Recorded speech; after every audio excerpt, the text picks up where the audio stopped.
রাসূল অসম্পর্কিত আলেমগণের বক্তব্য শুনে যারা নিজেরা নিমজ্জিত হবে তারা জাহান্নামে নিক্ষিপ্ত হবে।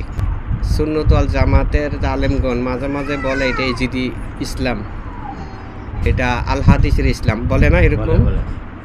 এদের কোনো ইসলামই নেই, এদের কোনো ইসলামীও নাই। কারণ আল্লাহ নবী রসুল সাল্লাল্লাহু আলাইহি ওয়াসাল্লাম যা বলেছেন তা কোরআন শরীফের মধ্যে সাক্ষী আছে। পবিত্র কোরআন শরীফের মধ্যে সূরা মায়েদার ৩ নং আয়াতের মাধ্যমে আল্লাহ নবী রসুল সাল্লাল্লাহু আলাইহি ওয়াসাল্লাম ইসলামকে পছন্দ করেছিলেন এবং মানুষের মধ্যে উম্মতগণকে পুরস্কৃত করেছেন। বলেছে আমি তোমাদের জন্যে ইসলাম পছন্দ করলাম, তোমাদের দিন হিসাবে প্রতিষ্ঠিত করলাম। হযরত আলী আলাইহিস সালামকে সাক্ষী করে বলছেন আমি তোমাদের জন্য ইসলামকে পছন্দ করলাম, তোমাদের দিন হিসাবে আমি প্রতিষ্ঠিত করলাম। তাহলে ইসলাম মানে কি? নির্বাচিত, প্রতিষ্ঠিত, আল্লাহর নির্বাচিত রসুল সাল্লাল্লাহু আলাইহি ওয়াসাল্লাম, নবী মুহাম্মদ রসুল সাল্লাল্লাহু আলাইহি ওয়াসাল্লাম হযরত আলী আলাইহিস সালামের হাত উত্তোলন করে বলছে তোমাদের জন্য আমি এই ইসলামটাকে পছন্দ করলাম। তাহলে কোন ইসলাম পালন করি আমরা?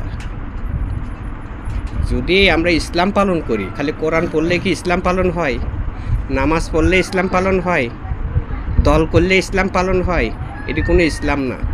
আজকে যদি এই ইসলামগুলো সঠিকভাবে পালন হইতো তাহলে দেশের মধ্যে এত রাহাজানি কেন? দাড়ি পাগড়ি টুপি জুব্বার মার্কার মধ্যে কেন করতেছে এগুলা? শিশু বাচ্চাকে আশ্রয় মারতেছে, নারী নির্যাতন, এটা সেটা অনেক যাই কিছু করতেছে, সবই তো টুপি দাড়ি পাগড়ি জুব্বার মাধ্যম দিয়ে করতেছে, যা দেখতে পারতেছি। বেশিরভাগই যদি পাল্লার মধ্যে উঠানো হয় ইসলামের পোশাকদারি পবিত্র কত আছে, আর বাংলা পোশাক বা ইংরেজি পোশাক ব্যারাডিস পোশাকের পবিত্রতা কত আছে। ইসলামের পোশাক টিকবে না, ইসলামের পোশাক পবিত্র হিসাবে টিকবে না। এর অর্থ হলো তাদের মধ্যে কোনো আদর্শ নাই, ইসলাম নেই। যদি ইসলাম থাকতো তাহলে এইরকম অরাজগৎ সৃষ্টি হইতো না। অরাজগৎ বলতে বহু রকমের থাকে, মারামারি, ফানাফানি, দুষাদুষি, এটা সেটা অনেক কিছু হয়ে থাকে। এগুলো কেন হয়? এরা তো সবাই কোরআন পড়ছে, নামাজ পড়তে পড়তে কপালে দাগও বানাইয়া ফেলাইছে। তো তাদের মধ্যে এত ফানাফানি কেন হচ্ছে? তারা কেন অশ্লীলতার মধ্যে জড়িত হচ্ছে? তারা কেন অশ্লীলতার জন্ম দিচ্ছে? এই জন্য পোশাক দাড়ি টুপি জুব্বা দিয়ে কখনো ইসলাম নয়, দল দিয়ে ইসলাম নয়।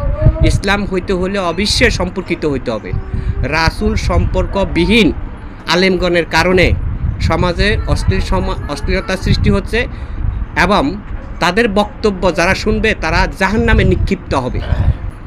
কারণ যদি তারা সঠিক ইসলাম পালন করতে হয় তবে ইসলামওয়ালার সাথে সম্পর্ক করতে হবে।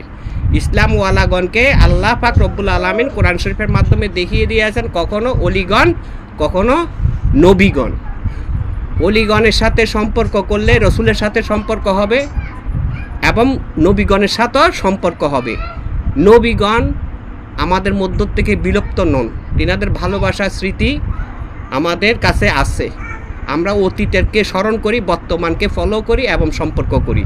ওই সম্পর্কতার মাধ্যমে রাসূলের সম্পর্ক হয়। যারা রাসূলের সম্পর্ক না করে কোরআন পড়ে আর নামাজের পথ দেখাইয়া থাকে, আমরা তো ইসলাম করতেই আছি। 5 ওয়াক্ত নামাজ পড়ি, এটা কি ইসলাম না? এটা ইসলাম না। এটা হলো যার যার ব্যক্তি অস্তিত্বকে সুস্থ আর নিরাপদ রাখার একটা ব্যবস্থা। আসলে ইসলাম হলো সম্পর্ক। যতক্ষণ পর্যন্ত আল্লাহর ওলি বন্ধুগণের সাথে সম্পর্ক না হবে ততক্ষণ পর্যন্ত তাদের কোনো ইসলাম হবে না। যেখানে ইসলাম হবে না, এটা সালাফির ইসলাম, এটা ওহাবির ইসলাম, এটা আল হাদিসের ইসলাম, এদের কোনো ইসলামই নেই। ইসলামবিহীন এবাদত আল্লাহর কাছে গ্রহণযোগ্য নন। কারণ আল্লাহ প্রতিনিধি সৃষ্টি করেছেন আল্লাহর হাবিবকে দিয়ে, আর আল্লাহর হাবিব নবী মুহাম্মদ রাসূল সাল্লাল্লাহু আলাইহি ওয়াসাল্লাম নির্বাচিত করেছেন ইসলাম হিসাবে হযরত আলীকে এবং ভবিষ্যৎ প্রজন্মের জন্য আল্লাহর ওলিগণকে। আল্লাহ পাক পবিত্র কোরআন শরীফের মধ্যে ঘোষণা করেছেন ইন্নী জাইলুকুম ফিল আরদি খলিফাতান। তো যারা কোরআন পড়ে, কোরআনের আইন মানে, ওলি মানে না, তাদের কোরআনের আইন মানা হয় না, তাদের ইসলামের সাথে কোনো সম্পর্ক হয় না।